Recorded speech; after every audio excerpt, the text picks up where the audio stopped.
What's going on, guys? Tony Hannity's here with Lazy Tech TV, and at E3 2017, Microsoft announced something that I didn't think would ever happen: the resurgence of the Duke controller from the original Xbox. This was in conjunction with the announcement that backwards compatibility would go all the way back to original Xbox games, and here we've got the Duke. Now, personally, I did have the Duke with the original Xbox, and personally, I did not like it.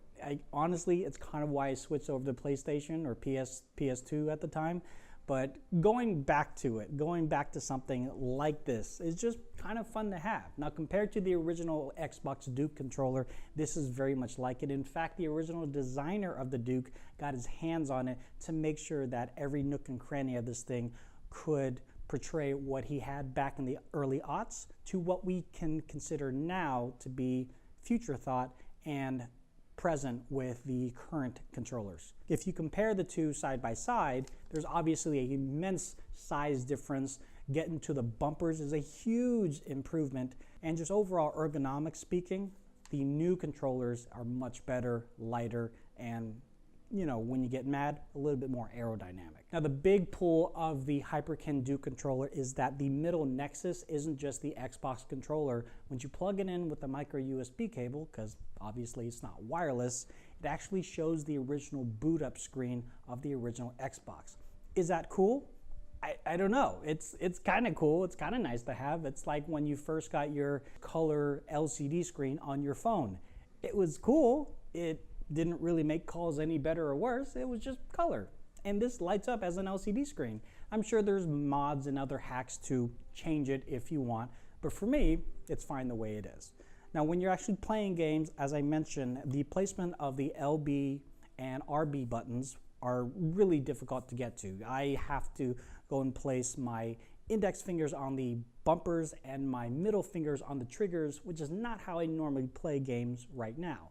So that would cause me to completely shift my mindset when it comes to just controller usage.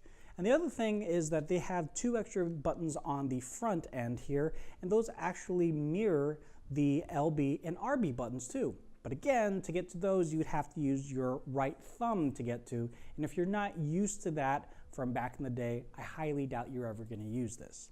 So while playing things like PUBG, Fortnite, State of Decay 2, there was a little bit of a learning curve. And I must add, for $70, this is a really huge hunking piece of plastic. It does kind of feel cheap.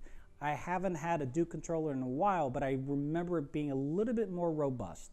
And for the sheer fact that it is a little bit cheaper made, there are things like the trigger on the right side squeaks, and I don't know if that's just mine or all of them. That's just something that I had noticed. Because it's matte black, it is kind of a fingerprint magnet, but again, you're probably going to use this more as a display item rather than actually using it to play any games.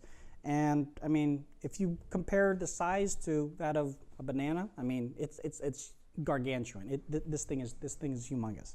Therefore, would I recommend this for anyone buying a new controller? Well, no. This is not even for people that just love Xbox One. This is for people that want to have that nostalgic callback to the original Xbox, that just want to have that huge collection of really cool controllers, whether it be NFL branded controllers from things like Mirror's Edge.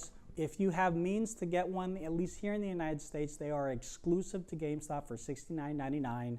And all the other links can be found in the description down below for outside the United States as well too. Leave your comments and questions in the comment section down below, but I will answer this one question before you ask any other.